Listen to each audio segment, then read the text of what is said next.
Alright, so here we are, part 2. Now, like I said, before we get started, this ain't to bash none of these rappers, but today we're gonna talk about rappers that are stuck in the underground. So I want to start with Fonnie and Uno, because they both fit in the same conversation. There was a point in time where Fonnie and Uno were like the faces of the early SoundCloud. When Splur Gang became a thing, that group made tracks that influenced the whole new age of SoundCloud rap we got today. Uno had a catchy flow. True, Fonnie made songs for the parties and the thoughts, but it also fit into this criteria of having fun and making bouncy plug music. And you would have people to this day that would tell you Cardi got his old flow and early sound from these two, but that topic always been controversial, and a group had broke apart after a huge altercation between Uno and some of the members of ASAP. But people didn't realize that Cardi was very close with ASAP Mob during that whole time, so instead of sliding with Splur Gang, he went with the ASAP Mob and Rocky, and naturally over time them dudes just never talked again. But Uno and Fonnie still had their careers going, but with Thousand Band Fonnie, his career was slowly getting stagnant. In 2016, everybody knew that Fonnie was hot. He had some of the craziest hits, one of my favorites, Wish the Worst. But that whole time,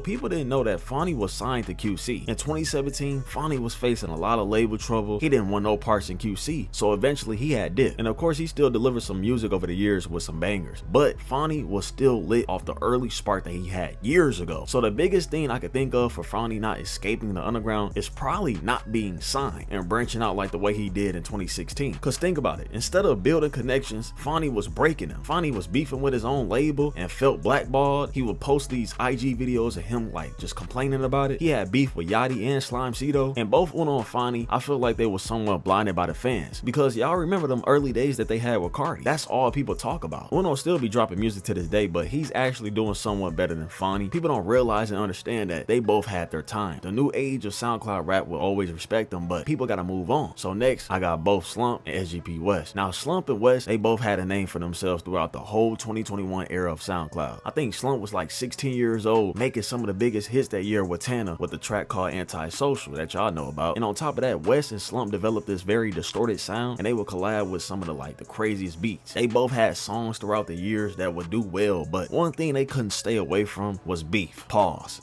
Now in 2021 and 2022, I feel like that was some of the craziest years for diss wars. You would have people purposely beef with each other just to keep their careers going. Like, I'm serious. But Slump and West was beefing with dudes that were in the same era as them. That's the problem. You don't know how many times I would see Slump and West beef with Tana or Dami. Like, it's videos out there that y'all can find that these dudes were just beefing with the same people in their group. I remember when Jace and Slump was both in the same label beefing with each other. Then sometimes Slump would be cool with people that West clearly was not cool with. So it was a big confusion when it came to just having connections with that whole 2021 era. That was the problem with that 2021 era. Yeah, them dudes might have started together, but they just broke their bonds. And when it comes to the music, SGP West was doing his own thing, but started to lose his core fan base, I'll say around 2023, because I felt like he tried to rebrand himself when making like street or like some trap music, but the fan base didn't like that at all. They wanted that melodic and that distorted sound he created for himself, but nobody tuned in as much as they used to. And of course, y'all gonna have y'all different opinions, but I just feel like he's just not in the loop no more. Nobody really care that much. Anytime you hear about him, it's only when he either dissing Jace or hopping on tracks with Slump. That's really it. Slump is kind of in that same situation, but of course Slump is much bigger than West. And not only that, he makes tracks here and there that do decent. But Slump has an issue that's a little much more different than West, because we all know that Slump got this problem where he's kind of looked at as the punching bag of the underground. The same way Young Fazo used to get unnecessary hate is the same way that Slump get it. And for some reason, rappers just don't like Slump. Over the past 2 years, I didn't see people randomly diss him. For example, Can. But besides all that, Slump didn't had his time where he was lit. But I don't see him escaping this loop of being that guy that everybody take their anger out on. Now don't get me wrong, Slump still make decent music and I tune in here and there, but what can I say? People done moved on, bro. And most of y'all know how I feel about Tej, but I'ma still go ahead and play this clip for y'all. From 2019 to 2022, man, I felt like bro was one of the coldest rappers in the underground for sure. Cause anybody that found TG during that time, you know that his music was very niche. I remember I used to get clowned for being a TG fan because they didn't understand it, He had a flow that was different from anybody. But when I tell you I played No Nothing Else, Never Meant to Be, Losing My Mind all day, if we go all the way back to God's Plan, oh my God, they not gonna understand it, gang.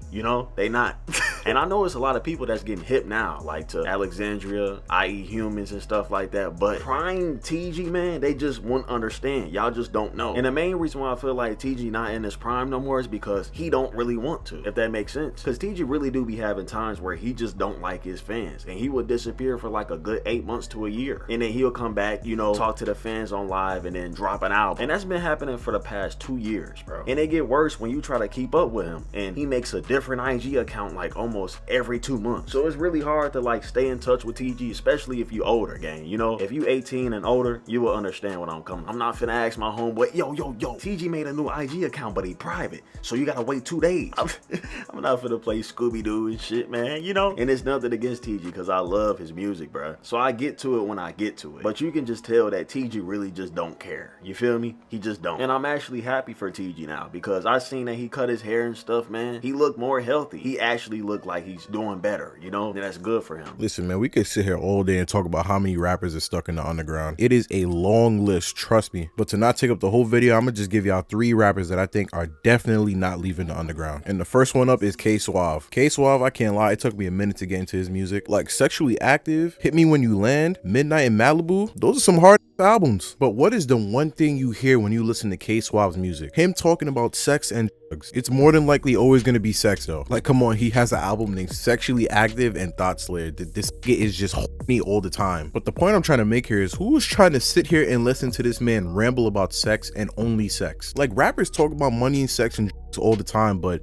this dude, that's like his whole entire aesthetic. It's always gonna be the same type of sound with the same type of beats, and he's just gonna be sitting there talking about just like that shit was cool at first, but after time moves on, it's like, can you do anything else? And he's made it abundantly clear that he's not gonna evolve his music or take it into a different direction. He's just gonna sit here and keep doing the same shit.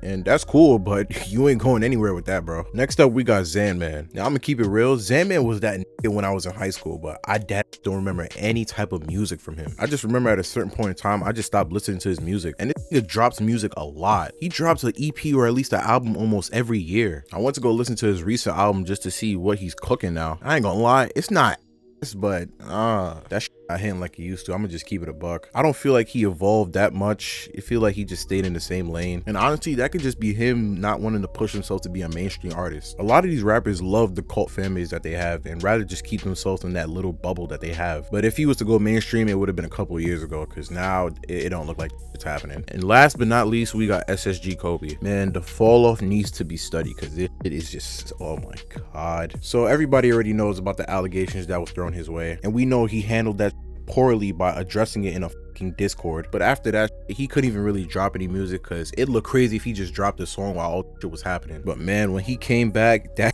was not the same at all. Like, I swear to god, that situation just made his musical ability like 10 times worse, and that was just sad to see, because Kobe was supposed to be one of them ones, man. And just by that situation alone and how his music is going, ain't no way in hell he's leaving the underground. Like, if he find a way to come back, bro, I'll be happy for him. But let's be real, my nigga. Shout out to Dutie for letting me hop on this video, and I will see y'all in the next one.